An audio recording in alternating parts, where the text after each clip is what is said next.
What is up, YouTube? Back for another quick video on the 21 Scatty Daddy. Today we're installing the rear resonator delete on the 21 Scat. All right, so for any of you guys that follow the channel or have seen my previous videos, I currently have the Vibrant 1794 resonators swapped out for my mid mufflers, and I had the stock resonators. So I wanted to make it a little bit louder and didn't want to touch the headers or the catalytic converters. So we went with this C&L Resonator Delete kit. It was about $190 and I snagged it off American Muscle. So one thing to make a note of, it says that this fits for 2017 to 2020. It does fit hopefully for up to 2023. But the instructions here show it with the older style suitcase resonators that were on the 2018 up to 2020, I believe. So it's different for the 21. You can see here we have more of the bullet style resonator. So the instructions show that you need, let's see that, to cut 9 1/4 inches from the rear hanger. With the 21 at least, that is not accurate. So we were about 2 1/4 inches. I'll show you. So here is your active exhaust valve. Here's the bevel in it, and I measured it about 2 1/4 inches, give or take. So the 9 1/4 would have put you back over here, and the pipe extends over here, so that would not be good. So we're gonna try this out on the first cut, see if we have to trim it anymore.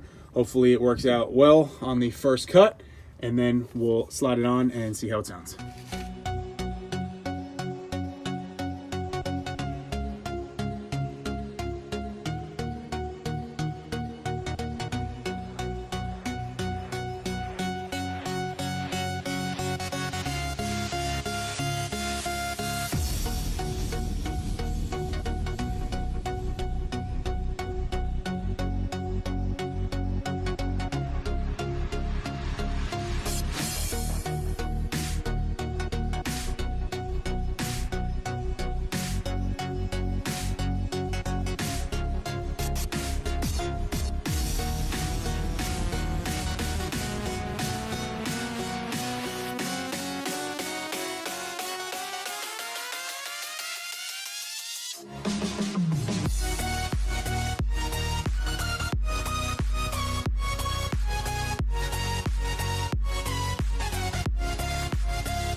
All right, so both resonator delete pipes are in. We're gonna leave it up on the ramps, do a quick start, check for any leaks, see how she sounds.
All right, guys, so there you have it. That wraps up this exhaust video from soup to nuts. It took me about an hour and a half, including driving up on the ramps, cutting out the old stuff, measuring everything up for the first time, and installing the whole new one, adjusting the tips, you name it. So it was about an hour and a half doing it on ramps. So like I said, for a 21 at least and up, you're not going to be able to cut 9¼ inches from that bend. It's about 2.5. You can get away with about 3 inches. So you can't use the instructions that are provided if you have a 21 and up. But it sounds good. There's no leaks. It looks really nice. Got the tips nice and straight, right where they need to be, both sides. So